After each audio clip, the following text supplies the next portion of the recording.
Buenos días, empezamos de una vez, mientras van llegando algunas personas más.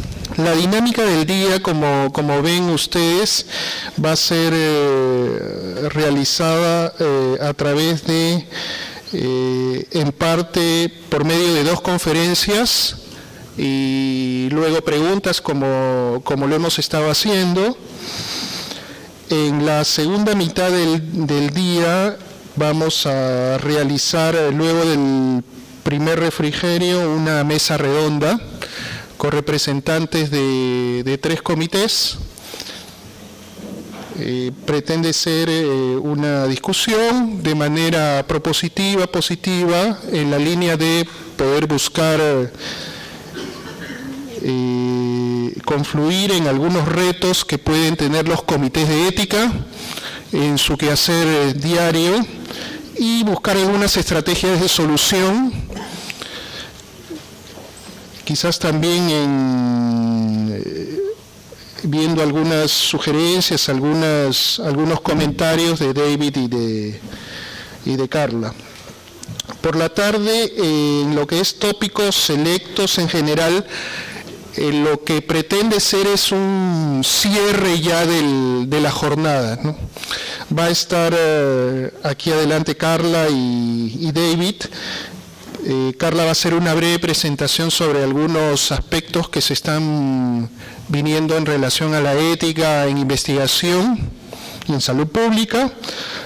Vamos a conversar sobre el tema de las muestras para usos futuros. Va a ser un conversatorio. Les pido por favor que desde ya vayan preparando algunas preguntas sobre temas diversos que les interesan, sobre todo para esa sección de tópicos selectos, sobre diferentes puntos, sobre lo que deseen, sobre lo que haya generado las charlas previas, o sobre algún punto que a lo mejor en la noche, en la mañana de hoy día hayan reflexionado, como decía David. Bueno, empezamos entonces la jornada con la primera primera conferencia sobre compensación, incentivos, coerción en ensayos clínicos. Un aplauso, por favor, para David.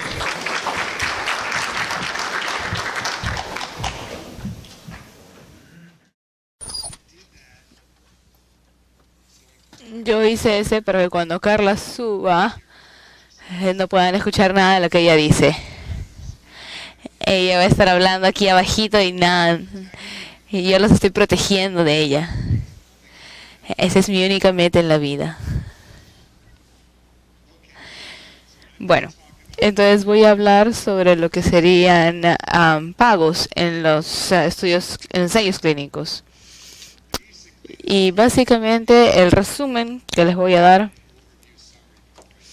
antes de empezar les voy a hacer un resumen. Entonces básicamente yo voy a decir que hay algunos temas éticos con respecto a los pagos en los ensayos clínicos, pero los problemas éticos más importantes que son relevantes al pago en los ensayos clínicos no son los temas que normalmente uno considera.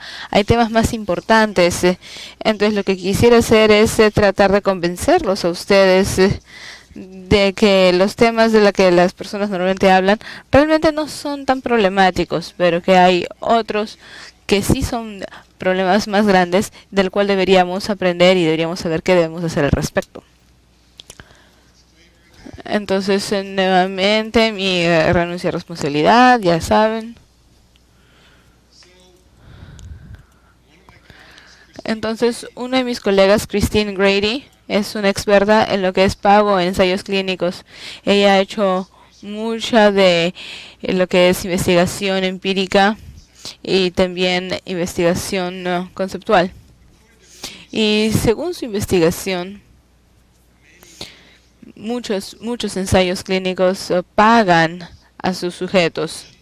Y ella cree que probablemente es como 30 o 40%, podría llegar hasta 60 o 65% de ensayos clínicos que le pagan algo, por lo menos algo a sus sujetos. Así que en términos de la práctica pasa mucho. Y se los digo desde mi comité de ética. yo les diría que prácticamente cada ensayo que nosotros revisamos y aprobamos involucra algún tipo de pago a los sujetos. Como práctica es algo común, pero todavía hay ciertas preocupaciones éticas. Muchas personas todavía les preocupa el pago y ver si es apropiado o ético. Al mismo tiempo, también hay muy pocas pautas. Ayer hablé sobre algunos de los lineamientos que existen en Helsinki, los SIOMs, el de Nuremberg, el informe de Belmont, pero no hay mucho, hay un poquito, y vamos a hablar un poco de esto, pero realmente no hay muchas pautas o lineamientos sobre la ética de los pagos, y también hay muy poca data sobre qué impacto tiene el pago en los ensayos clínicos. Y voy a señalar al final de que requeremos más data, más información de manera crucial sobre el impacto de los pagos para determinar exactamente en qué casos sí es ético. Entonces, la regla común de Estados Unidos, estas son la regulación federal de Estados Unidos, que básicamente dice que es lo relevante a los pagos es que los investigadores deben reducir al mínimo la posibilidad de coacción o influencia indebida. Esas son las preocupaciones, coacción o influencia indebida. Y yo voy a hablar un poco sobre ambos. Pero usualmente estos no son un problema tan grande como la gente piensa. El Código de Nuremberg. Los sujetos deben ser capaces de ejercer su libertad de elección sin fuerza, fraude, engaño, coacción u otra forma ulterior de restricción o coacción. Nuevamente está esta preocupación de asegurarnos de que las personas den un consentimiento voluntario. Hablamos del consentimiento informado y que debía ser voluntario. Y la mayoría de preocupaciones de pago es que tiene que ver si es voluntario o no. Queremos saber si es que el pago influencia de manera inapropiada a las decisiones que las personas toman con respecto a su participación en las investigaciones. Ese es el SIOMS, ayer lo mencionamos. Y dice que los sujetos puede que sean pagados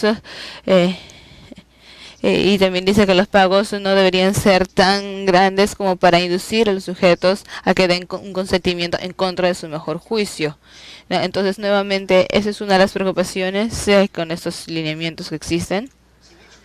Entonces, ¿qué es lo que pensamos sobre estas preocupaciones que tenemos? Un poco de los antecedentes. Eso es lo que hacen los filósofos cuando les preguntan sobre un problema. Hacen distinciones, tratan de distinguir entre distintos subcasos de distintos fenómenos. Entonces hay algunas distinciones que me parece que son relevantes. Una es que hay distintos tipos de pagos. El pago puede ser dinero, pero no necesariamente tiene que ser dinero. Pueden ser regalos, puede ser simplemente una atención gratuita, pueden ser vales de viaje, pueden ser certificados de regalo. Perdonen. Para el estudio que yo hice ayer mencioné un estudio que se hizo con los adolescentes. A cada uno le pagamos $15 americanos y les damos una tarjeta de regalo. Básicamente es como darles un poco de dinero, pero asegurarnos de que no era dinero que se lo podían quedar los padres, sino simplemente una tarjeta de regalo. Era bastante. Entonces, certificados a especie de regalo son muy comunes. Creo que lo más importante es que cuando las personas hablan de pago, todos siempre piensan en una sola cosa, pago.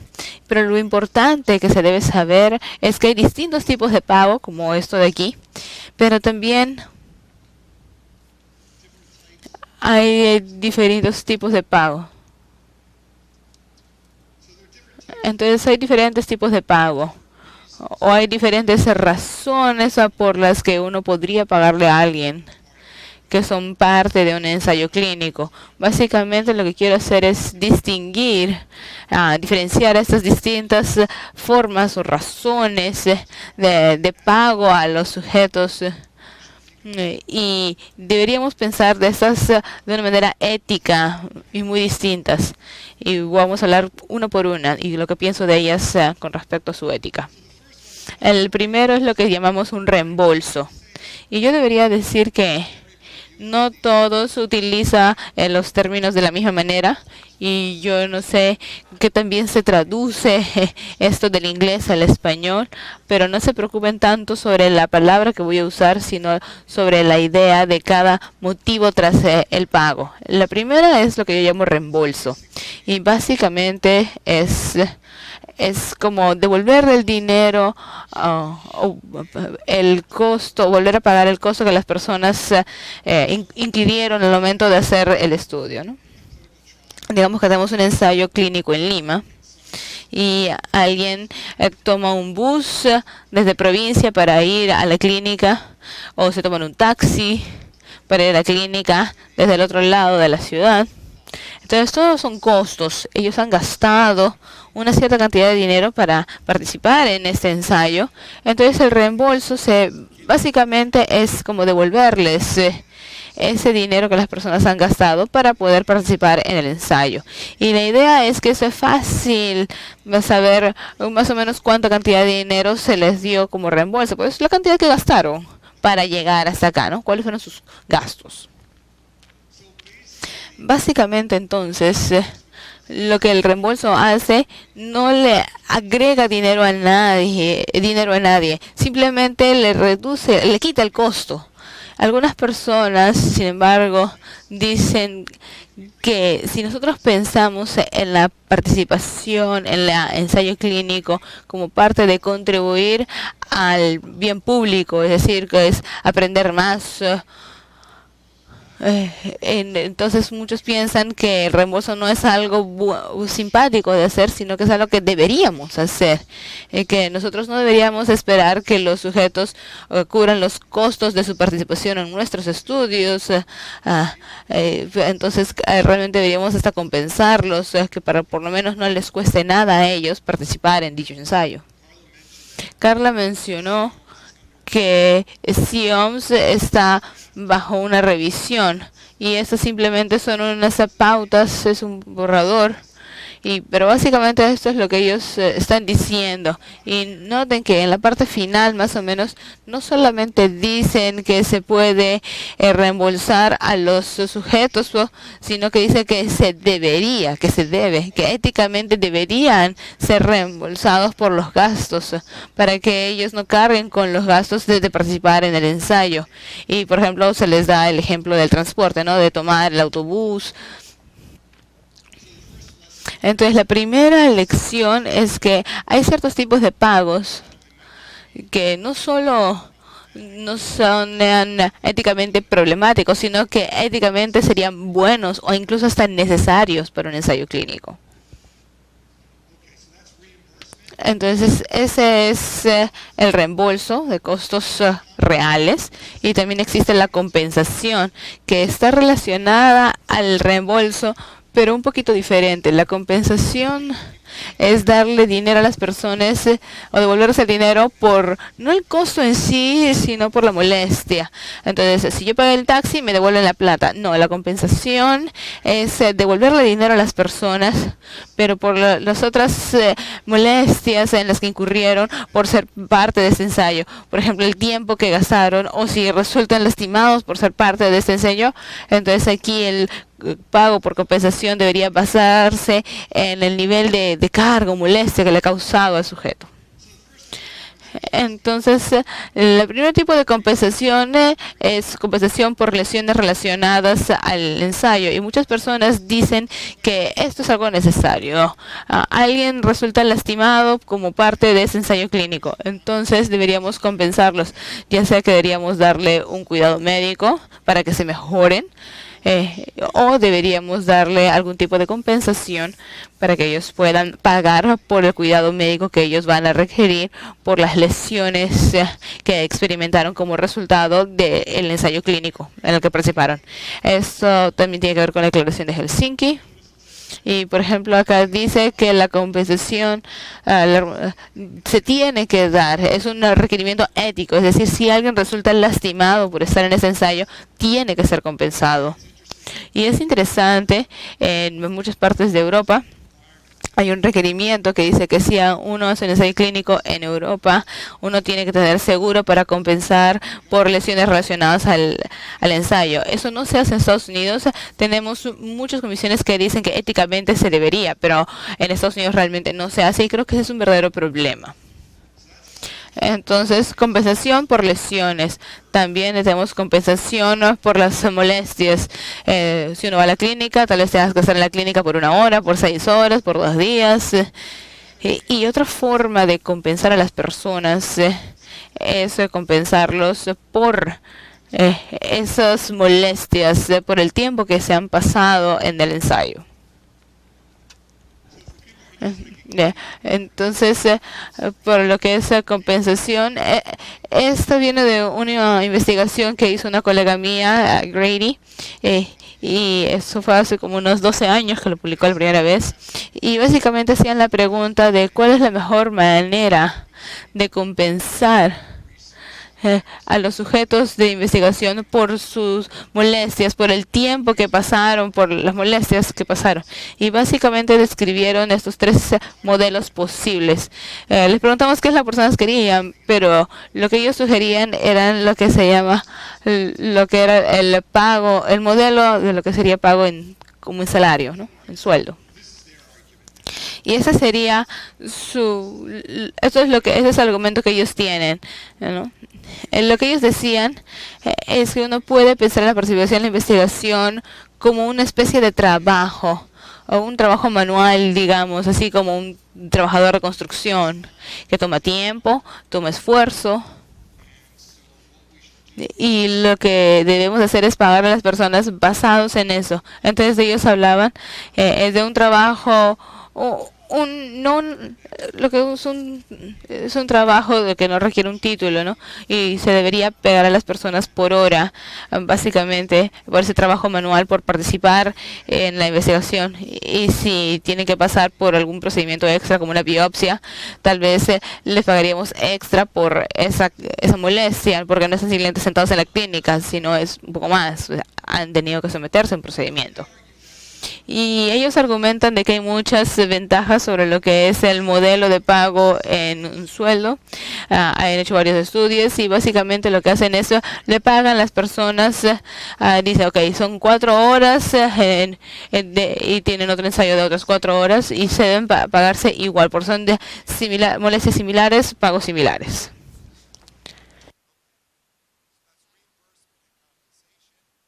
Entonces tenemos lo que es apreciación de pago. El tercer tipo de pago es lo que nosotros llamamos apreciación. Y muchas personas hablan de la apreciación, es como la forma de darle a alguien algo extra, como un agradecimiento, como una propina. Es como lo que uno le da a un mozo en el restaurante. Algunas personas realmente apoyan este tipo de pago por apreciación, y lo que me preocupa es que si se le dice a alguien extra un poco más del costo y un poco más por sus molestias, entonces este pago de apreciación va a ser más como un incentivo. Él le va a dar un incentivo a la persona para que, sí se inscriba en ese ensayo. Entonces, tenemos que pensarlo como un incentivo y deberíamos analizarlo como un incentivo. Así que no voy a hablar mucho sobre este pago. Vamos a pensar de lo que son incentivos para participar en distintos tipos de ensayos.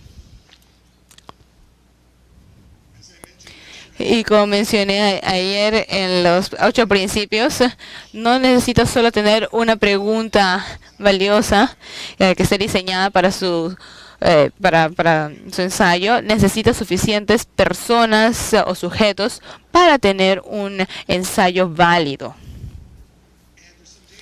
Y hay ciertos datos que a veces no tenemos suficientes personas en los ensayos. Hay ensayos que demoran mucho tiempo para terminarse, y para que los comités de éticos y las juntas independientes puedan abordar esos temas, tienen que saber, ¿por qué es que las personas se registran en estos ensayos? Y como dije ayer, a veces la barrera más grande por la que no se inscriben es porque no hay donde estacionarse, ¿no?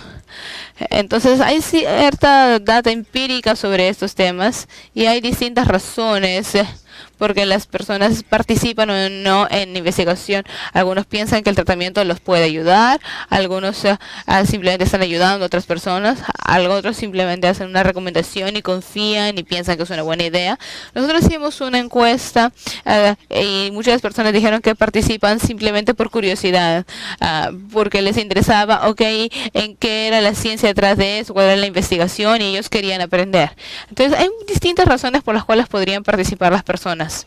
El problema es de que estas razones no siempre nos llevan a tener suficientes sujetos para finalizar estos ensayos en el tiempo que deberíamos. Entonces hay muchos ensayos donde no se consiguen suficientes sujetos. Y puede haber muchas razones por las que esto no ocurre. Está el costo por estar en este ensayo, la molestia de llegar hasta allí. Hicimos un estudio, nosotros tuvimos un problema en mi comité, donde conseguimos suficientes hombres, pero no mujeres, y no sabíamos por qué. ¿Por qué si los hombres se inscriben y las mujeres no se inscriben? Y tuvimos muchas teorías. Yo era un filósofo, así que yo traté de tratar de resolverla, y se me ocurrió la gran idea: ¿por qué no les preguntamos por qué se inscriben, por qué no se inscriben? Y resulta que muchas mujeres no se inscribían porque tenían niños que cuidar y no tenían a quién dejar el niño mientras estaban en su estudio. Así que no era un problema de dinero, no era un problema de riesgo, era simplemente un problema de qué es lo que van a hacer con su niño de 4 años cuando están todo el día en la clínica. Así que dijimos, podríamos poner algún tipo de guardería, si les damos alguna especie de guardería mientras ellos participan en el estudio. Entonces hay que ver cuáles son las barreras y ver la manera de abordarlas. Así que a veces no hay suficiente gente en los ensayos. Y la siguiente pregunta es, ¿cuál es el rol o cuál es la ética de utilizar incentivos, dinero o más que dinero, para tratar de hacer que las personas se inscriban más en los ensayos clínicos, para así podamos finalizar más investigaciones y de manera más rápido? Entonces, tratamos de reducir las barreras lo más que se pueda y no utilizar incentivos o pagos. Creo que ese es un enfoque bastante aceptable. Hay personas que simplemente no quieren estar en la investigación. Yo creo que es una mala idea. Es como rendirse, ¿no? Es decir, simplemente no quieren. Tengo algunos colegas que dicen que participar en la investigación debería ser una obligación y deberíamos incentivar a las personas más, alentarlas y en muchos casos incluso casi como empujarlas, ¿no? O requerirles, solicitarles que participen. Y yo creo que es una posibilidad, pero es un poco controversial, causa problemas. Y la otra opción es ofrecer incentivos. Entonces hablamos sobre la ética de ofrecer incentivos, dinero extra, para tratar de hacer que las personas se inscriban o involucren en estos ensayos. Entonces el pago podría ser utilizado como un incentivo. La mayoría de nosotros que vamos a trabajar, no sé, tal vez les gusta su trabajo. Por ejemplo, a mí me gusta mi trabajo, pero yo a veces uno va a trabajar porque le gusta, pero muchos trabajamos porque simplemente nos pagan. Ese es el incentivo y eso es lo que nos hace ir al trabajar todos los días. Entonces, no me sorprende que haya buena data, que si le pagas a alguien es un incentivo para que ellos se inscriban en la investigación. Entonces, si pagas sus costos solamente, no va a ser suficiente porque no ganan nada, pero si les pagas un poquito más, ahora tienen un incentivo monetario, no estoy ganando un poco de dinero por participar en este ensayo. Tiene el beneficio de que, tal vez haya más personas que se inscriban en el ensayo, pero la pregunta ética es si es que es éticamente aceptable utilizar la investigación clínica como una forma de que las personas ganen un dinero extra. Entonces algunas personas dicen que no. Dicen que eso no es ético. Que no es ético darle dinero extra a las personas o que ganen dinero, o porque eso sería una coacción. Algunas dicen que eso es una especie de coacción. Y ese es un punto filosófico ya. Por lo menos en inglés, coacción lo que significa es una amenaza, es como una extorsión. Es amenazar a alguien que va a empeorar si es que no haces lo que tú quieres. La extorsión clásica, ¿no? Es alguien que te apunta con te apunta con un arma y te dice, dame tu plata o te disparo. Y eso es una extorsión porque es una amenaza. Dicen, les digo, si yo no hago lo que ellos quieren, me van a pegar un tiro. Pero lo que pasa es que el pago no es eso. El pago no es una amenaza a nadie. El pago realmente es una ofrenda para que alguien mejore. Si yo te doy un incentivo, yo digo, ok, si tú vienes y te das una charla, yo te voy a dar $100. Eso no es una amenaza. Realmente es una oferta para mejorar. Entonces, no creo que los pagos traten sobre coacción o extorsión. Digo que sean exactamente, que estén bien, pero no es un problema de extorsión. La verdadera preocupación creo que es que la gente tiene preocupación por una inducción indebida. Lo que igual quiere decir es que, por ejemplo, si yo le ofrezco a alguien un incentivo de dinero, le ofrezco algo de dinero, esa oferta va a ser tan atractiva que los va a confundir, no van a pensar claramente y van a tomar unas malas decisiones. Y eso es lo malo sobre este tipo de inducción que podemos decir inducción indebida. Tengo algunos ejemplos acá, hay datos muy interesantes de de personas en países pobres. Muchos de estos estudios vienen de Egipto, donde a la gente se le ofrece $1,000 americanos, por ejemplo, para que donen un riñón. Y luego usan eso para un trasplante que generalmente va a una persona con dinero. Si nosotros leemos esas historias es muy interesante, porque algunas personas obtienen los $1,000, dan el riñón y están satisfechas, hacen algo con el dinero.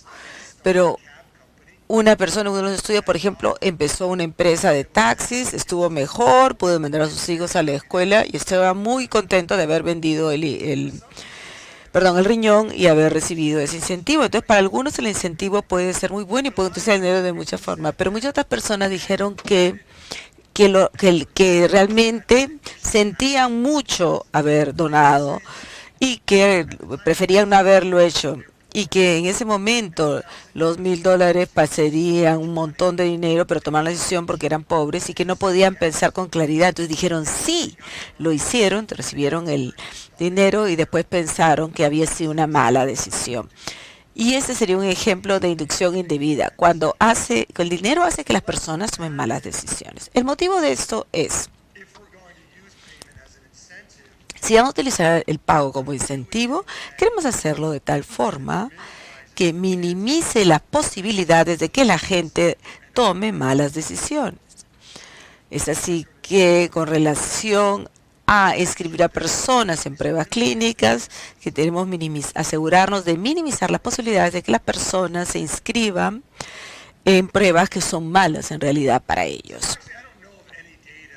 No conozco información o no tengo datos que les puedan mostrar si es que ofrecer incentivos lleva o no a decisiones indebidas o a que tomen decisiones que después se arrepientan. No tenemos estudios sobre eso, así que tenemos que tener un enfoque que tenga sentido. Acá hay una consideración general.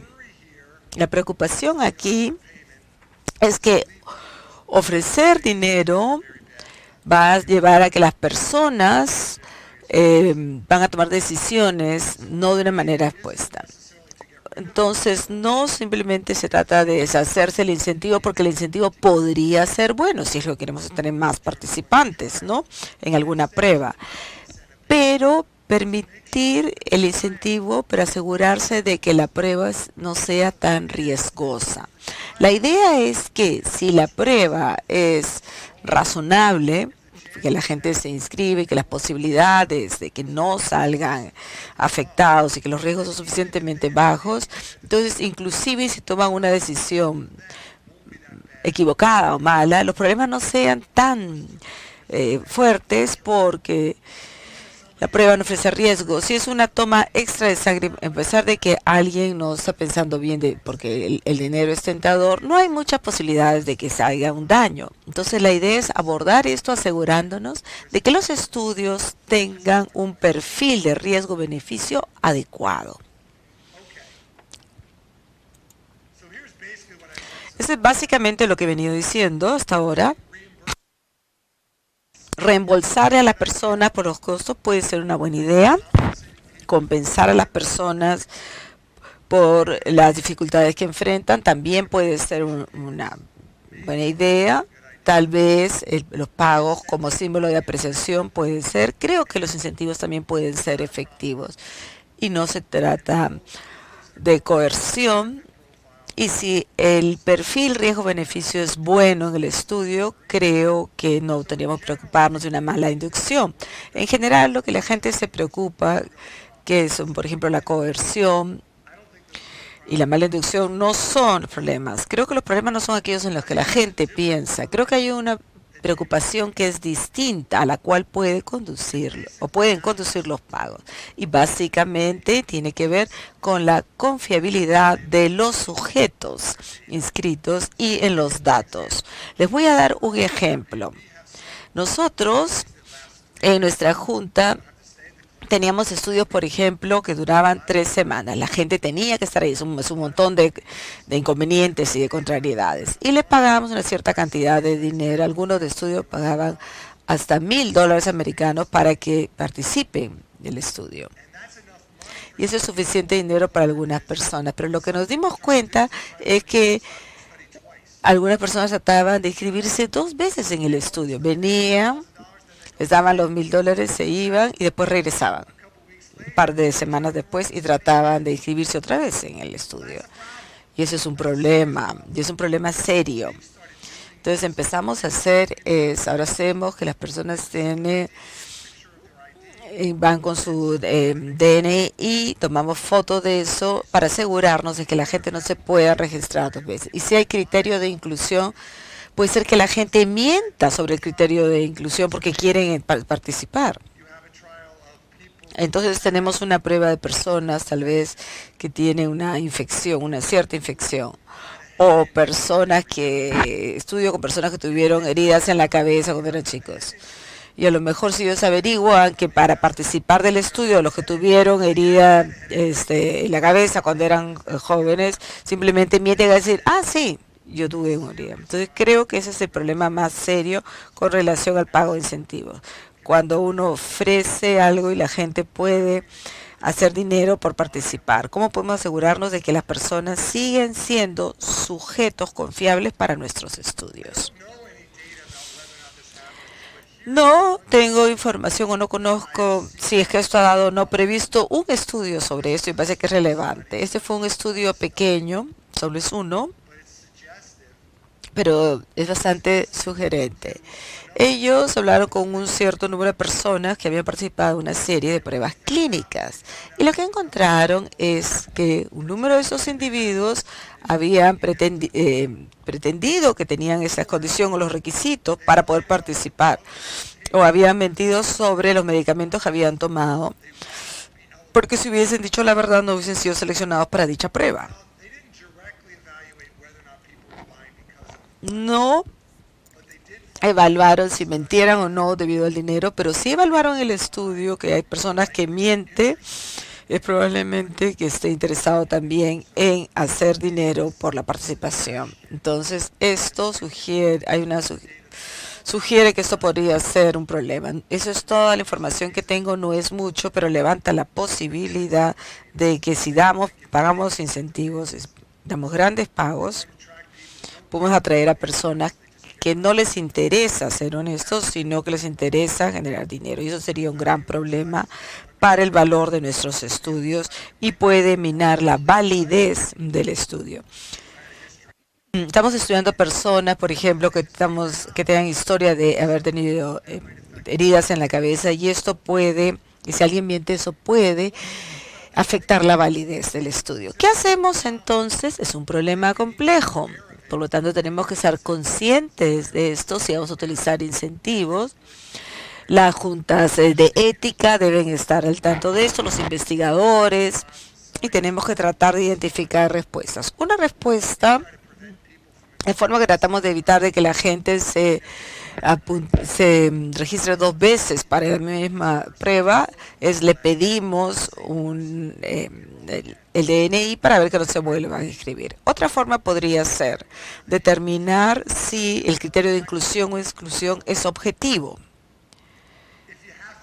Si tienes que pesar cierta cantidad o si no puedes pesar más de ciertos kilos, entonces es fácil, no hay que preguntarle cuánto pesas, se le pesa y se ve si califican o no. Hay otros casos en los que no se puede hacer prueba. Les doy un ejemplo. Revisemos unas pruebas del mes pasado donde había que excluir a cualquier persona que hubiese tenido historia de tabaquismo, que hubiese fumado. No querían personas que habían sido fumadores. Pero no hay pruebas. Se puede hacer una prueba para saber si alguien ha fumado ayer o la semana pasada, pero no podemos ninguna prueba para decir si alguien fumó cigarros hace 3 años. Eso simplemente se pregunta. Entonces, lo que hicieron estos investigadores, y esto es interesante, pero depende cómo lo entiendan ustedes, lo que hicieron inicialmente fue, le decían a las personas, no puede estar en esta prueba si usted es fumador. Entonces le preguntan, ¿eres? No, y entonces la persona dice, no, nunca he fumado. Entonces se dan cuenta que están mintiendo porque van a saber lo que toma. Lo que hicieron luego, primero le preguntaban, ¿eres fumador? Sin decirle cuál es el criterio de inclusión o exclusión. Y luego después les contaban el criterio de exclusión. Entonces lo que hemos encontrado es que las personas que se iban a su casa dicen, hay este estudio que puede ser y te puedes ganar $500, pero tienes que asegurarte, decirle que nunca has fumado cigarro, porque si le dices que fumaste no te dejan entrar a la prueba. Entonces no solamente es lo que saben, sino lo que se les dice a los amigos y a otras personas. Este es un problema el que estamos enfrentando, tratando de ver qué podemos hacer. Pero todo depende, ¿no?, de la prueba y de cuáles las preguntas que se pueden hacer. Pero también se puede decir, y lo que estamos haciendo es que estamos tratando de proteger la validez de nuestras pruebas. Yo estoy muy interesado en esta pregunta. No sé qué pensar exactamente, ¿no? Esos pagos que son una manera de premio, ¿no?, o recompensa. Cada vez se realizan más pruebas que desarrollan las empresas farmacéuticas, las compañías farmacéuticas. Muchas veces las empresas ganan muchísimo dinero debido a los productos que van desarrollando. Mi pregunta es, si yo participo, usted o alguien participa en una de estas y genera mucho dinero, si la venta genera mucho dinero, generalmente pensamos que las personas que contribuyeron deberían obtener algo por haber contribuido a un proyecto que ha generado mucho dinero. Pensamos en esto en muchas áreas de la vida. Si yo invento algo y yo lo he ayudado o alguien me ha ayudado, generalmente la persona que ayudó va a obtener algo de dinero. Este mismo procedimiento, este mismo raciocinio se aplica a ese tipo de investigación. Si alguien participa en una prueba que lleva al desarrollo de una nueva medicina, un nuevo producto, genera mucho dinero, ¿esos individuos que participaron deberían obtener algo? ¿Han escuchado el caso de Henrietta Lacks y unos casos en que llamaron la atención a esto en los Estados Unidos? Henrietta Lacks era una afrodescendiente americana pobre en los Estados Unidos que tenía una forma bastante agresiva de cáncer y una forma rara de cáncer. Tomaron algunas de sus células cancerosas y las desarrollaron y se generaron lo que se llaman las células Hill. Y alguien estima que hay muchos resultados debido al uso de estas células. Bueno, ella murió de su cáncer, pero la pregunta es, ¿debió ella o su familia haber recibido algún tipo de reembolso, compensación o ganancia monetaria debido a todo el dinero que otra persona hizo por este tipo de células? Esa es una pregunta muy interesante y es algo que vamos a tener que tomar más y más en consideración conforme se realicen más pruebas clínicas. Entonces he hablado de las principales preocupaciones, que creo que una es la inducción indebida y la otra es la coerción, que creo que no hay que preocuparse, pero hay otros temas y simplemente los voy a mencionar, otras preocupaciones. Y podemos hablar de esto en las preguntas si a alguien le interesa. Ayer mencionamos que tenemos que enfatizar el punto hasta el cual los participantes están ayudando a otras personas. Esto puede ser una manera valiosa de hacer que la gente participe en las pruebas y también puede ser algo valioso para las personas que participan. Ellos en realidad están ayudando a otros. Si le empezamos a pagar a la gente para que participe y la persona gana dinero por eso, esto va a minar la otra motivación. ¿Va a hacer que la persona sea menos probable de contribuir? A algunas personas les preocupa esto, por ejemplo, con los donativos de sangre. En Estados Unidos empezaron a pagar a los donantes de sangre. Y vi esta preocupación de que esto podría reducir el número de personas que lo hacían solamente por un beneficio. Si empieza a aparecer un trabajo, la gente no lo va a hacer simplemente o solamente por ayudar a otros.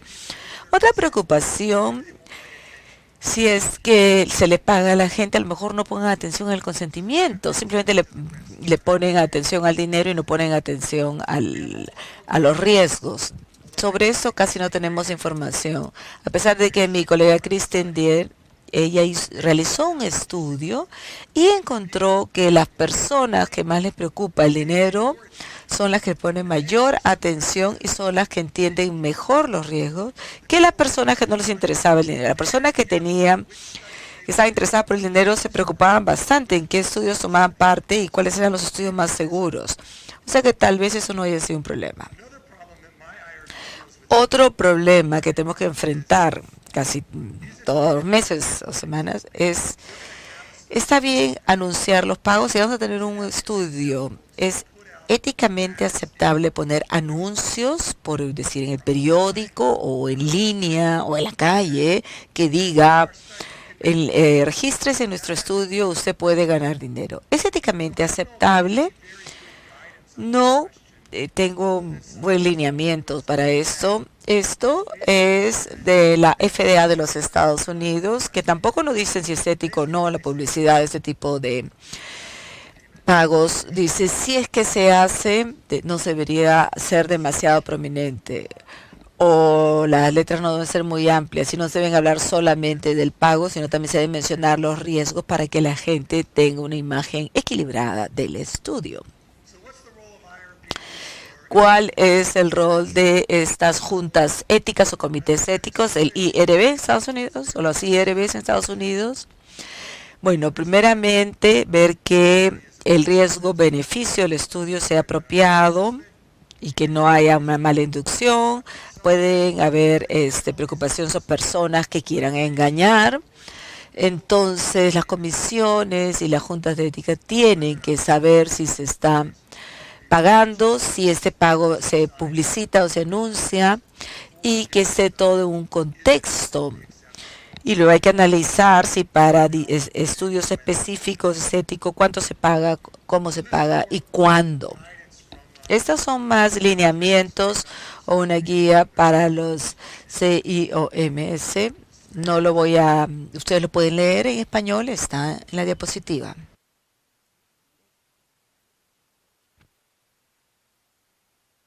Lo que esto sugiere básicamente es que las juntas éticas deberían, si van a alentar los pagos de las compensaciones, y en esos casos que está involucrado un pago o una compensación, tienen que asegurarse, no antes de que sea mucho, sino asegurarse de que no sea muy poco también.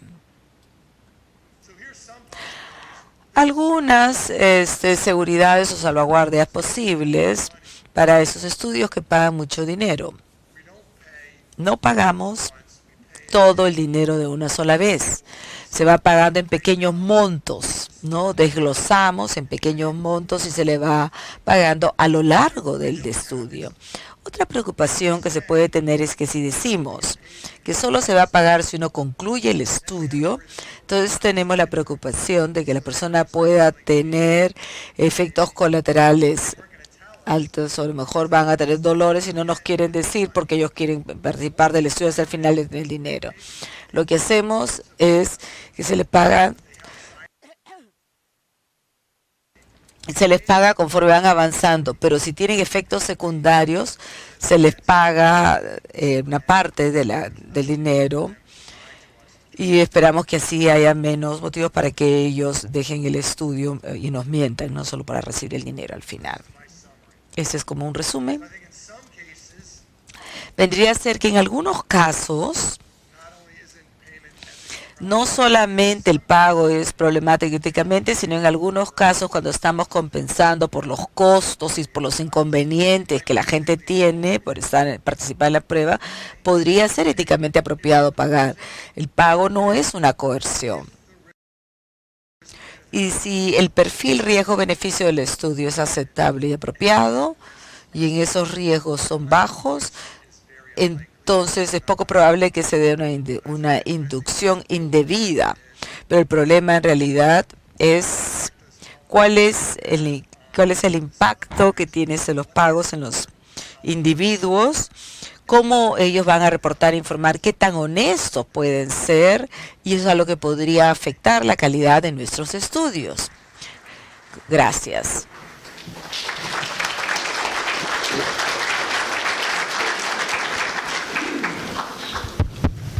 Agradeciendo por la magnífica exposición, quisiera saber si dentro de los participantes surge alguna pregunta, por favor, ya que esto de los incentivos es bastante interesante.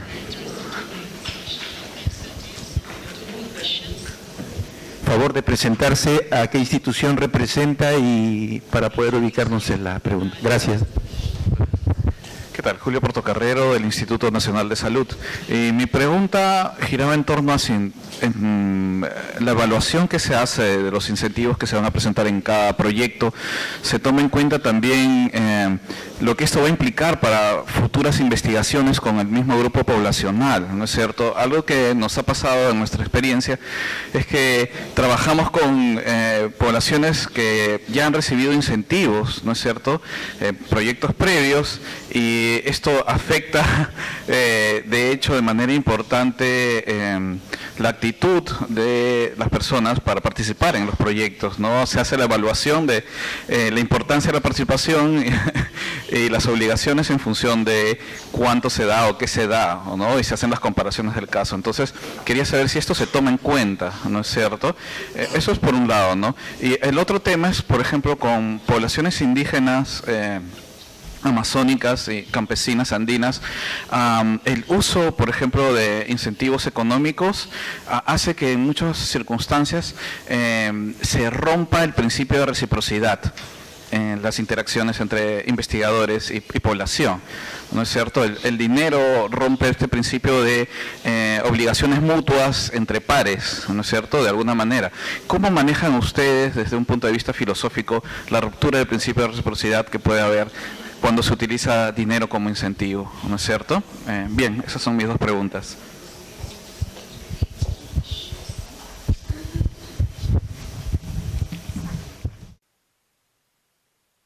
Voy a contestar primero la primera pregunta y luego voy a hacer más preguntas para poderle contestar la segunda. La primera pregunta es una pregunta grandiosa y creo que esto realmente es un tema muy importante. Y creo que esto demuestra, bueno, primero no hay una de respuesta general, depende de la junta ética que está revisando el estudio, de que se entiendan el contexto, las circunstancias, la naturaleza de la investigación en esa área. Un ejemplo que le puedo dar. Nosotros realizamos una serie de conferencias y empezamos a colaborar con las personas en Uganda. Hay unos distritos en el sur de Uganda donde se identificó primeramente el VIH. no como primera vez en África. Como resultado, se había realizado un montón de investigación en ese distrito de distintas agencias, Johns Hopkins, entre otras, ¿no? Para investigar ahí. Y ahora, entonces, hay toda esta investigación, ¿no? Cuando nosotros llegamos entonces a esa zona, uno de los estudios empezó a darle a la gente un polo, una camiseta, ¿no? Que decía el nombre del distrito y la prueba. Entonces, a todos los que habían participado, inicialmente pensamos, bueno, es una buena idea, le das a alguien algo por participar de la prueba. Lo que sucedió al final fue que esa camiseta, ese polo, valía 3 veces más dinero que la de los otros estudios estaban pagando en ese distrito. Y lo que sucedió es que las personas empezaron a rechazar participar en los otros estudios, salvo que obtuviese lo mismo que las personas que habían obtenido la camiseta. Y eso fue una como de guerra entre la gente, que había que darle más y más dinero, ¿no?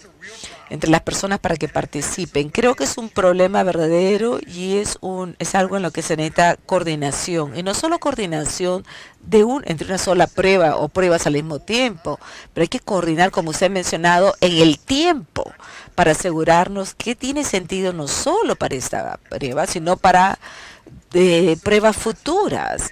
Y esta es una de las ventajas. Si uno es miembro, cuando yo hablé de ese modelo en que se les pagaba como una especie de pequeños salarios, es que se utiliza algo de esto si se tiene alguna línea de base que le permita pagar de una manera consistente por molestias que puedan pasar en distintos estados. Entonces, esto podría abordar, entonces, una cierta cantidad por hora. O si, por ejemplo, a alguien va a dedicarle más tiempo, se le paga las veces que le dedica, ¿no? Por eso, pero hay que ser consistente. Por eso es importante revisar y tener estas juntas y tratar de ser sistemático sobre cuánto se le paga a la gente para poder enfrentar este impacto posible. Es un punto importante. La segunda pregunta se está diciendo que, como lo he entendido, ¿no? Si le pagamos, por lo menos en algunas, digamos en el Amazonas, si se les paga, ¿tiene impacto en la relación de la comunidad? ¿Puede decir algo más? ¿Cuál sería el impacto negativo en las relaciones? El micrófono, por favor, para el señor.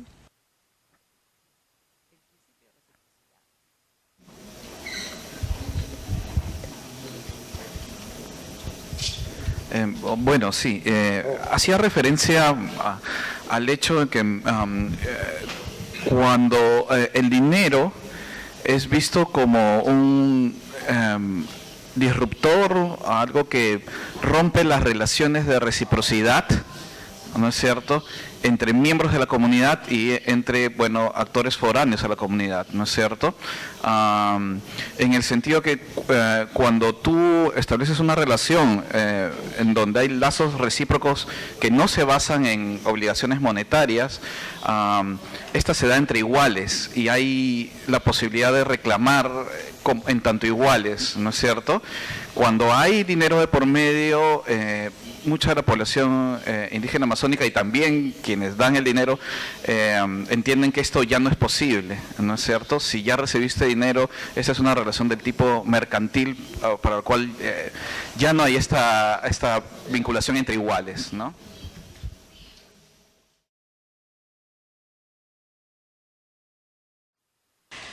Eso ha sido muy útil. Considero que el dinero es algo sorprendente. El dinero tiene un impacto sorprendente en los seres humanos. Les voy a dar un ejemplo. Donde yo vivo, yo tomo el metro para trabajar y de vuelta. Y a la salida de la estación de metro hay una tienda que vende helados, una heladería. Una vez al año tienen una venta, una oferta. Es una oferta donde se puede tener un barquillo de helado gratis. Y digamos, eso cuesta $1, $1.50. Y esto es en una comunidad donde hay personas muy ricas. Muchas de estas personas ganan $300,000 al año. $1 no es nada. Pero cuando le dan un barquillo más de lado, hay cola alrededor. La gente espera horas en la cola solo para que le den un barquillo de helado gratis. Yo creo que eso es una locura. ¿Qué cosas están haciendo? Pero hay algo, el punto aquí es que incentivos muy pequeños, ahorrarse $1 puede hacer que la gente haga cosas que de otra manera no lo harían. Un punto de esto es que inclusive los incentivos muy pequeños pueden ser efectivos para hacer que las personas hagan algo. No hay que ofrecerles mucho, un poquito de dinero puede ser. Esa es la parte positiva, es decir, los incentivos pueden ser efectivos. Pero el lado negativo es que, como usted ha dicho, el dinero puede cambiar las relaciones, inclusive un poquito de dinero puede cambiar esas relaciones. Mi ejemplo favorito de esto es, no sé si ustedes tienen una tradición en Perú, pero en Estados Unidos hay una tradición. Cuando un vecino se muda, va a un nuevo departamento, se mudan a un nuevo barrio, a un nuevo sitio, todos los amigos van y los ayudan a mudarle los sofás y los ayudan a mudarlos. Y todo lo hacemos por nosotros y por nuestros amigos. Una vez yo tenía un amigo que venía de Europa, él se estaba mudando y él no conocía esta tradición. Lo ayudamos a mudarse y él luego nos ofreció a cada uno de nosotros $10. Y él estaba tratando, pero esto fue terrible, Cambió completamente la relación, cambió completamente lo que nosotros pensamos que estamos haciendo. Entonces nosotros nos molestamos. Realmente no. Pensamos que era terrible que nos ofreciera. Cambió lo que estábamos haciendo. Creo que hay que tomar esto en mente para que sea efectivo. Los incentivos pueden ser efectivos, pero pueden tener un impacto en la relación. Entonces hay que asegurarse y eso hay que entender la comunidad, la gente de esa comunidad. Él era un tipo simpático. Él simplemente no entendió la forma en que funcionaba esa cultura en los Estados Unidos. Y una vez que le explicamos, dijo, está bien, me ahorro dinero, estaba contento. Pero es aprender. Y lo que hay que hacer, hay que ver la forma en comportarse de manera apropiada, dada la cultura, los valores y las normas de esa comunidad. En algunos casos, tal vez, el dinero no funciona. Tal vez el dinero es una mala idea, hay que darles un regalo. Otra cosa es cuando alguien se muda, nosotros vamos y le llevamos flores, una botella de vino, un regalo. O sea, cuando alguien se muda, uno va con un regalo, pero no le va a dar con plata. O un pastel o algo, pero a lo mejor la botella de vino sí cuesta $10, pero no le voy a dar los $10, pero la forma del regalo es la diferencia. En algunos casos está bien, no le vamos a dar dinero, vamos a tratar de darle otra cosa, o a lo mejor no se lo damos al individuo, vemos la forma de dar algo para toda la comunidad, a lo mejor ayudarlos con una escuela o con algo que sería valioso para toda la comunidad. Creo que es muy importante y no creo que no exista un principio general sobre cómo hacer, cuánto dar, y depende mucho de la comunidad y entender a la comunidad. Eso es muy importante. Any more questions, please?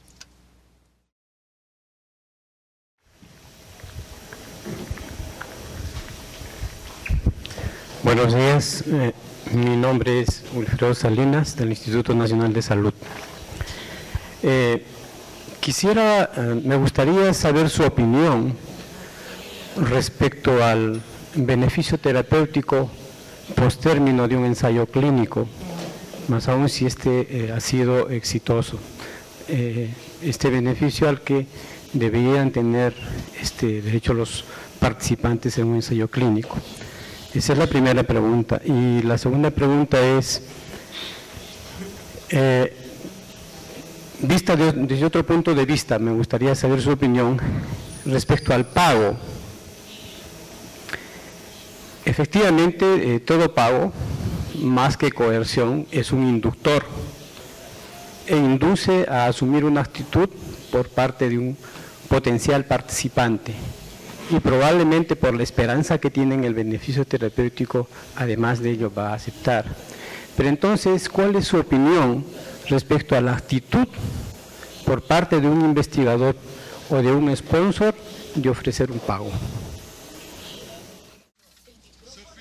Entonces, para su primera pregunta, usted dijo que si hay algún beneficio después del ensayo, ¿qué se debería hacer qué se debería hacer con respecto a los sujetos? ¿De qué beneficio? ¿Se podría referir a qué beneficio? ¿Se refiere a un beneficio clínico de que los sujetos obtuvieron por el tratamiento o el beneficio de los sponsors que ganaron dinero? ¿Me podría especificar qué beneficio es el que usted se refería? Bien, cuando me refiero al beneficio terapéutico, estaba preguntando que me gustaría saber su opinión de usted respecto a la posibilidad que tuviera el participante de un ensayo clínico, que luego una vez que termine el ensayo clínico de manera exitosa, que este participante pueda continuar recibiendo el tratamiento, ¿no? del cual él fue parte de ese estudio. Esa es la primera pregunta y le vuelvo a hacer la segunda pregunta después si usted gusta. Okay. Bueno, primera pregunta, buena pregunta. Esto es lo que las personas en la literatura ética dicen lo que es acceso a post-estudio. Entonces uno está haciendo una prueba de un tratamiento, el estudio dura 6 meses, la persona recibe el tratamiento, ahora se termina el estudio, pero les iba bien, parecía que el medicamento funcionaba. Entonces deberían obtener ese medicamento después de terminar el ensayo, y esa es una pregunta sobre lo que es acceso post-ensayo. Creo que hay un par de formas de pensar sobre este tema. Una es que, tanto como sea posible, no deberíamos permitir a las personas que las personas empeoren por estar en un ensayo. O sea, estar en un ensayo no debería empeorarlas. Pero hay medicamentos a veces donde si te tomas un medicamento por un periodo corto de tiempo durante un ensayo y luego la paras, puede que empeores, porque puede que tengas una enfermedad resistente y puede que te empeores como resultado de pararlo. Creo que en esos casos es muy importante darle acceso a las personas para que continúen con el tratamiento y no empeoren. Ahora, sobre otros casos en los que no es que sea que vayas a empeorar, sino que en sí el medicamento los ayuda. Entonces deberían poder continuar recibiendo el medicamento después de que se ha terminado el ensayo. Mi primer comentario es: cualquiera sea la decisión que se tome, eso debería ser parte del proceso del consentimiento informado al comienzo. Debería estar muy claro para los sujetos si es que ellos van a tener acceso al medicamento después de que termine el ensayo. Eso debería estar muy claro desde el comienzo. Ahora, por lo general, uno cree que el acceso a post-ensayo es ideal, porque está ayudando a alguien y podemos continuar ayudándolos. Entonces creo que es una buena idea.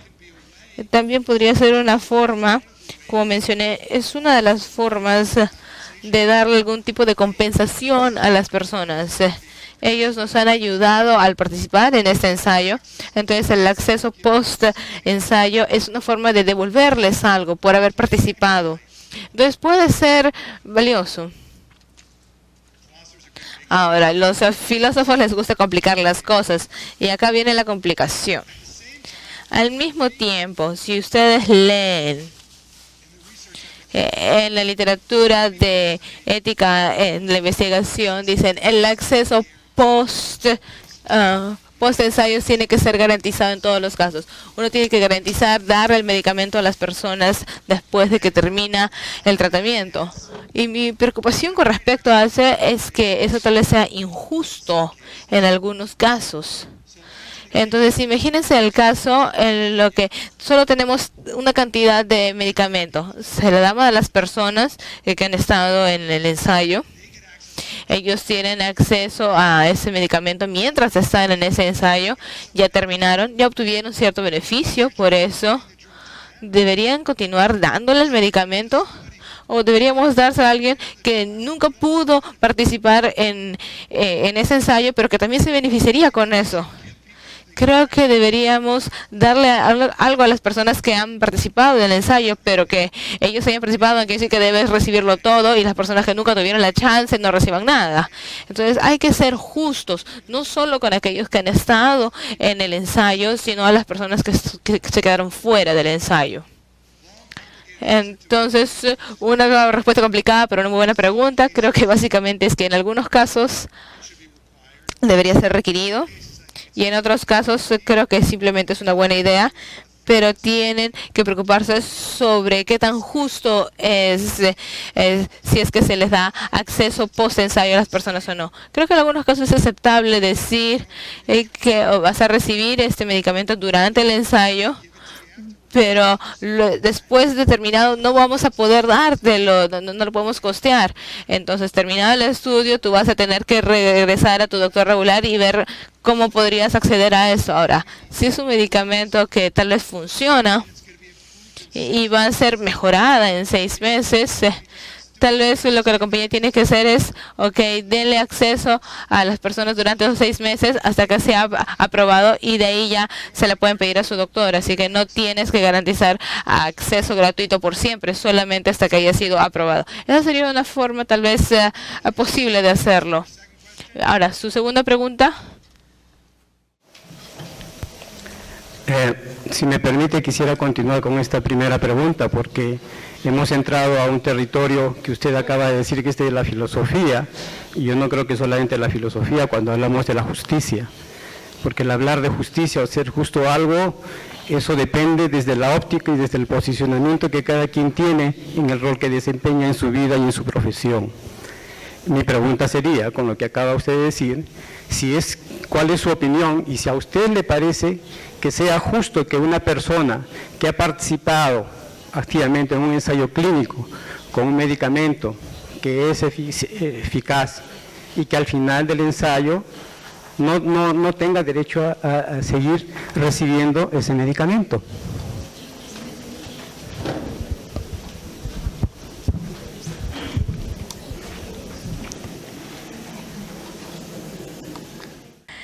Entonces, es una gran pregunta y creo que es un tema extremadamente complicado. Desafortunadamente es tan complicado que no les puedo dar una sola respuesta en 5 minutos o 10 minutos. Así que simplemente les voy a dar algunas consideraciones. Yo creo que básicamente, bueno, así es como yo entiendo su pregunta. Yo participé en un ensayo clínico. A mí me dan el medicamento durante el ensayo, digamos un mes. El ensayo me está ayudando y ahora se terminó. Y el sponsor me dice, ya no te vamos a dar más la medicina. ¿Es justo?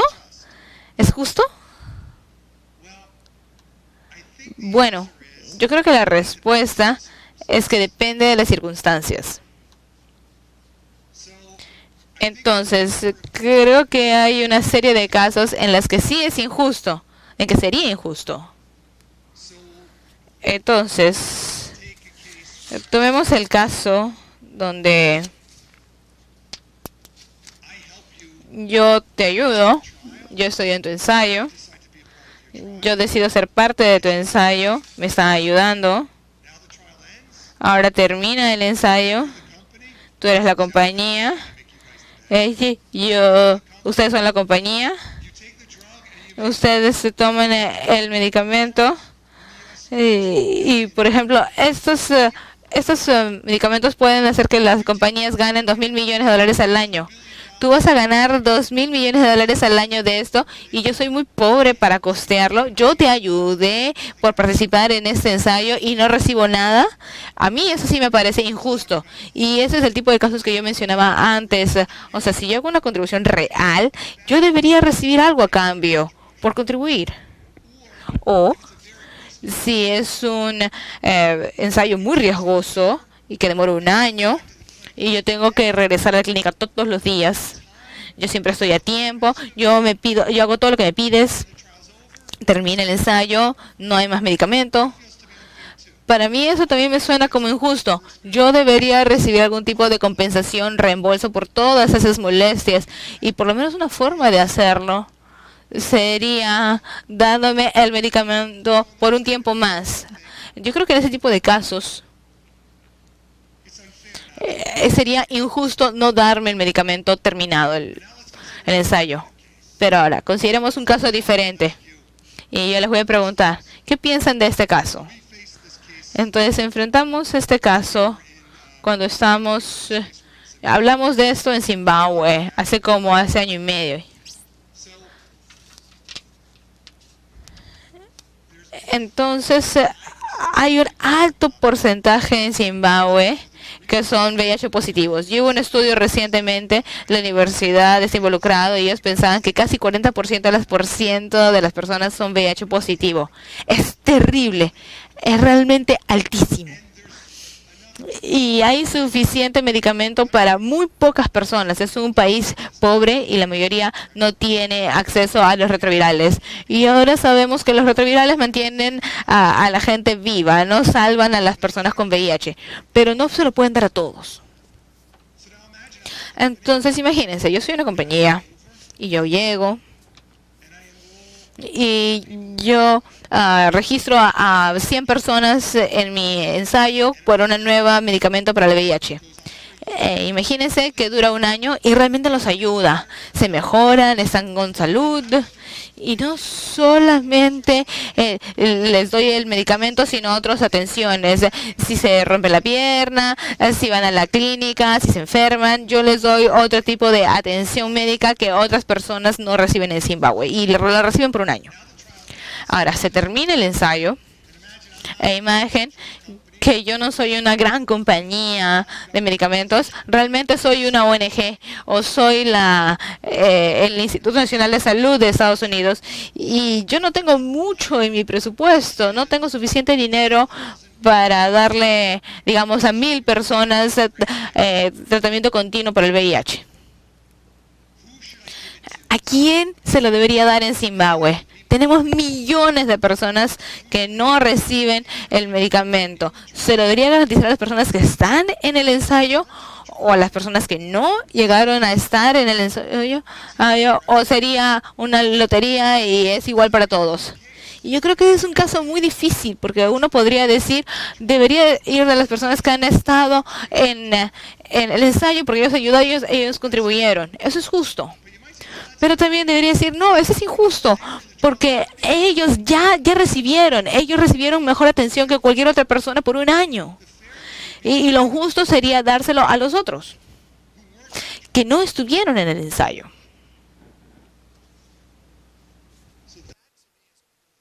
Entonces, para mí es un caso particularmente difícil, y yo creo que en unos casos sí.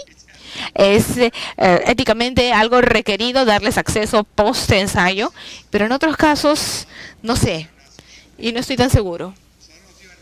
Así que no sé si ustedes tienen alguna respuesta para eso o tienen algo que comentar con respecto a mi último ejemplo o continuamos. ¿Tiene algún comentario, alguna idea?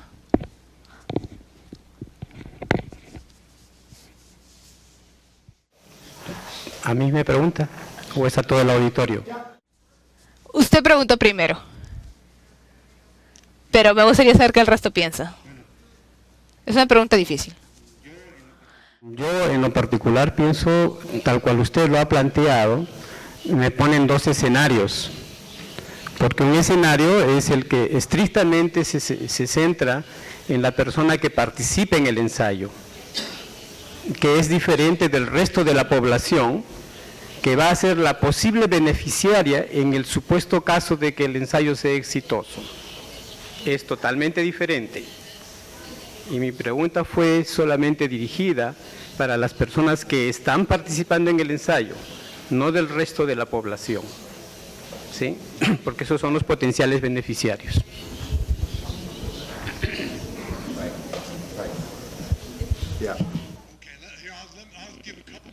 Ok, entonces voy a compartir un poco más de ideas y ver qué el resto piensa. Esta es una forma muy general de ver las cosas. Creo que las personas que están en el ensayo, hasta el punto en que lleguen a sentirse molestos por estar en el ensayo, ¿no? Porque se arriesgan, tienen que estar en la clínica 6 horas, tienen que responder preguntas, tienen que pasar ciertos procedimientos. Al momento en que ellos tienen que pasar por más molestias, entonces ahí llega a ser lo que es un reclamo de compensación por tener una compensación después, ¿no? Mientras más carga tengan, más derecho tienen de reclamar algo más. Pero ellos también reciben como cuidado extra mientras están en el ensayo. Y yo creo que ellos ya recibieron como un cuidado extra, les da menos chance de reclamar algo más después. Entonces, todo depende de qué tanto se han beneficiado o qué tanto se han cargado de cosas por participar en el estudio.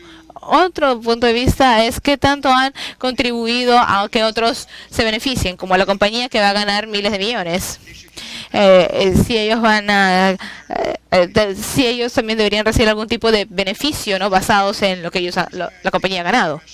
Y creo que lo último es que esta pregunta es muy compleja y tiene que ver, ahora esto es muy filosófico, así que les advierto a todos, si les empieza dolor de cabeza, ya saben.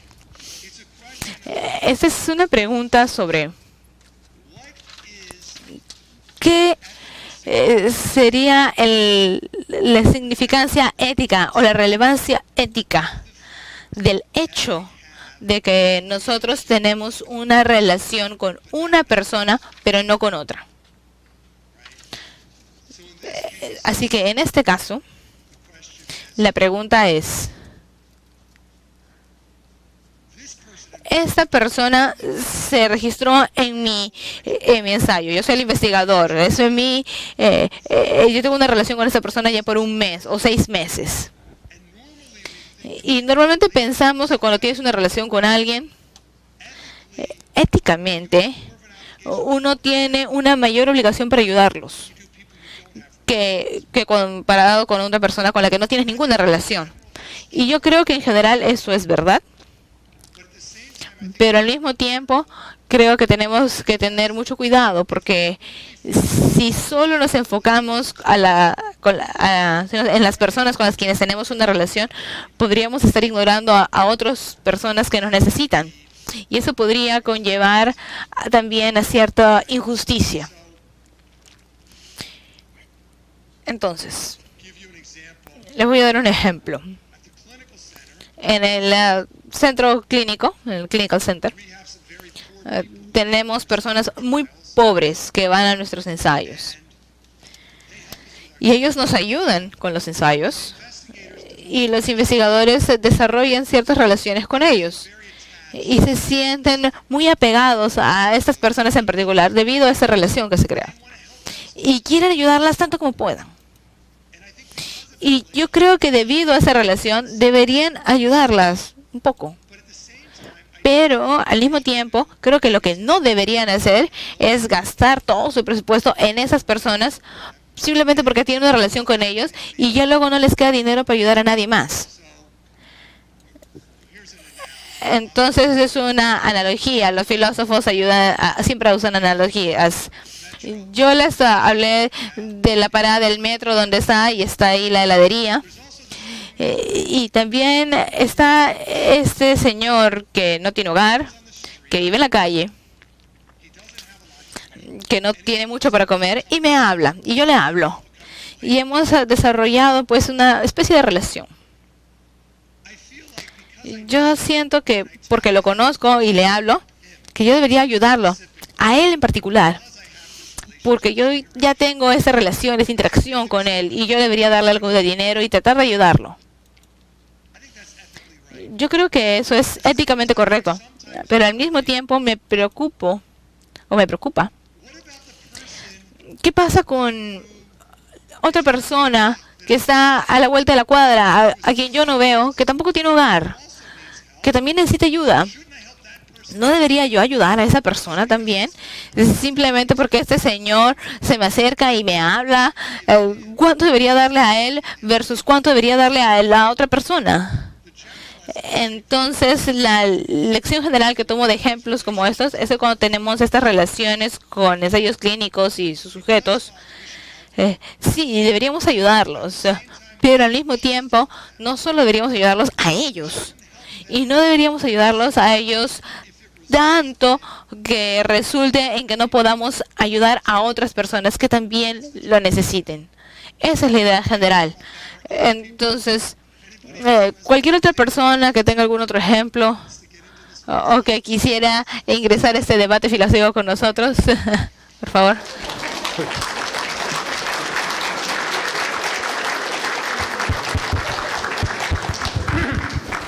¿Alguna persona que desea participar, por favor? Yo quería complementar. Hay una cuestión técnica que huye de la filosofía. Cuando se hace un estudio con medicamentos, se produce un lote para el estudio. El medicamento todavía no está autorizado, no tiene nombre comercial, no tiene nada, y el lote es limitado. Y puede ser, además de que el efecto positivo haya sido para esa persona individual, o para esa comunidad específica. El estudio debe ser un estudio multifuente en muchos locales, y de repente el efecto no es tan positivo en otras, o no es tan positivo en otros individuos. Entonces todavía falta el estudio y el análisis de los resultados del estudio para determinar que ese medicamento es realmente válido. Entonces es difícil mantener por esto el uso de este medicamento, porque inicialmente no está autorizado para su uso, aún no está autorizado para su uso. En ese individuo se dio y que fue positivo. Y por esto algo huye de lo filosófico y se vuelve al terreno más práctico y técnico, ¿no? No está autorizado. El lote es limitado, no se puede dar a todo el mundo, no se puede producir lotes específicos para un individuo, y tal vez eso pueda solucionar este problema filosófico.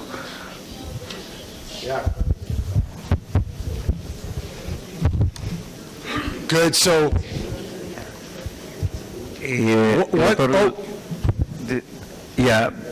vamos a tomar una pregunta más por el tiempo, por favor, y a la vez ella va a contestar 2 o 3 preguntas juntas. Gonzalo Moscoso de San Bartolomé, solo para complementar.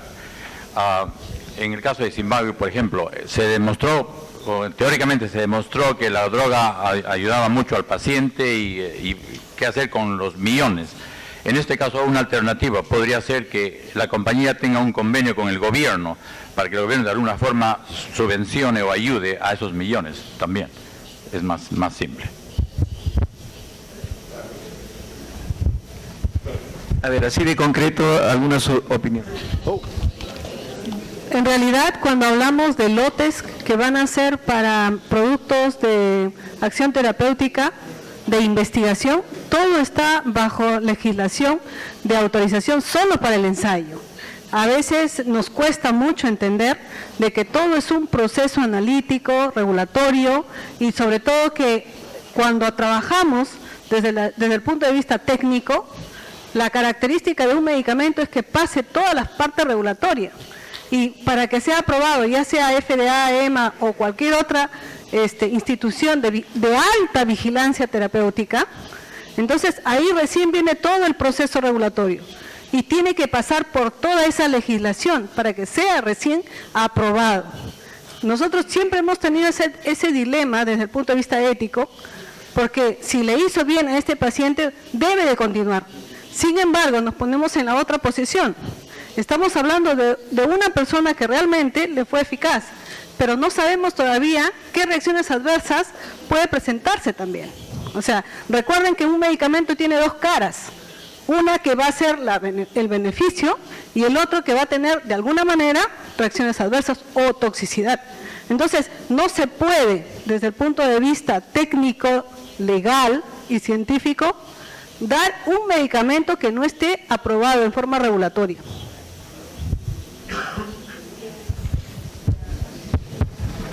Ok, yo creo que no habiendo más preguntas para que pueda contestar alguna... La última pregunta.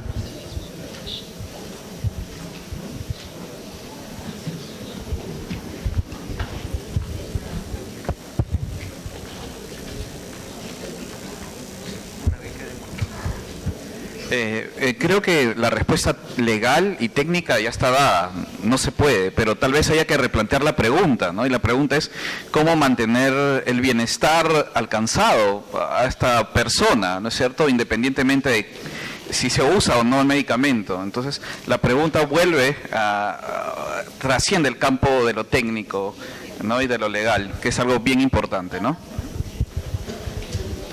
Gloria Ovilluz, del Instituto Nacional de Salud. Mi última pregunta. Con relación a la investigación en niños, ¿qué consideraciones especiales deben tener los comités de ética? Porque aquí habría que compensar a dos, a los padres, que son los responsables del niño, y también, lógico, al niño, que es el que está sometido al procedimiento o al tratamiento, ¿no?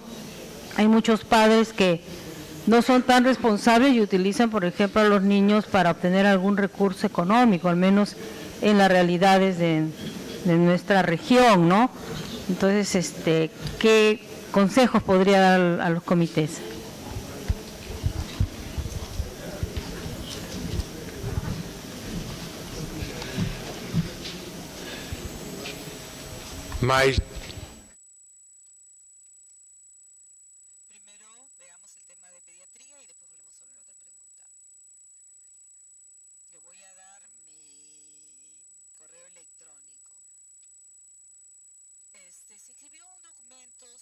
La ética de los pagos en la investigación pediátrica, lo escribí hace algún tiempo y lo podría compartir con ustedes, así que le voy a dar mi correo electrónico. Pero yo hablaba de pagos en general y creo que es más que un problema ético de lo que mucha gente dice, pero los casos pediátricos son casos que pueden ser problemáticos. Exactamente, como se dice, hay una gran preocupación en asegurarse de que los padres no básicamente utilicen a los niños para utilizar el dinero, ¿no? Pero el principio del pago de la compensación, hay que tener una compensación, un pago por las molestias de participar. Pero el niño es el que está expuesto a esas molestias o inconvenientes. Entonces, si hay una compensación, si hay un pago, debería ir al niño. Si el niño es muy chiquito, muy pequeño, a lo mejor eso puede ser problemático y puede ser que no tenga sentido. Pero lo que nosotros hacemos, y creo que he mencionado los estudios que nosotros hacemos, nosotros le pagamos un poquito de dinero y debido a esta preocupación lo que tratamos de hacer es de darles un certificado de regalo, ¿no? Esas tarjetas certificados de alguna tienda o inclusive en Estados Unidos hay hasta tarjetas de crédito que se ponen el nombre del niño, pero la idea es que se usen específicamente para compras, ¿no?